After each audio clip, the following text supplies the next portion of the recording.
Dans ce premier DVD qui va consacrer la plupart de vos soirées à du travail. Donc avertissez vos épouses parce que ça va demander beaucoup d'efforts, beaucoup d'abnégation, mais avec un résultat absolument positif à la sortie.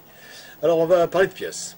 Et pour aborder le monde des pièces, il va falloir passer par le début, comme le solfège pour la musique, les gammes, ce sont les techniques. Alors on a recensé dans ce DVD les techniques les plus incontournables. Ça va vous faire gagner un temps fou parce qu'il y a énormément de techniques, mais on ne se sert pas de toutes les techniques forcément.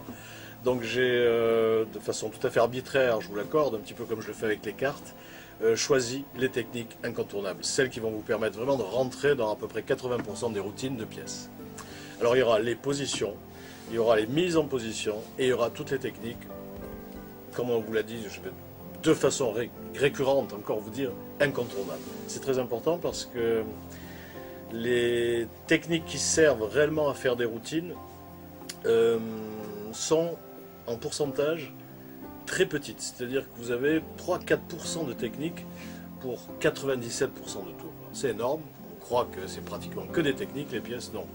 Avec une ou deux techniques, on arrive à faire 10-15 routines différentes. Donc c'est très important pour vous d'avoir ce minimum qu'il y a dans le DVD, même si vous paraît énorme, en votre possession. Ensuite, deuxième conseil, ne les apprenez pas, ou du moins n'essayez pas de les apprendre tout d'un trait. Cherchez d'abord celle qui vous convient, celle qui vous semble abordable au départ. Ne commencez pas par un faux dépôt rétention, commencez par un faux dépôt classique. Suivez ce conseil. Faites-le d'abord par feeling et par... oui, vous savez déjà plus ou moins comment on fait un tour de pièce, donc vous connaissez plus ou moins déjà les difficultés de tenir une ou plusieurs pièces à l'enclavage, donc apprenez bien tout ce qui va vous permettre de pouvoir réussir cette technique. N'allez pas plus vite qu'il ne le faudrait. Donc c'est surtout ça. La sémantique est peut-être pas bonne, la rhétorique non plus, mais vous avez compris le message. N'apprenez pas tout d'un coup, allez-y par étapes.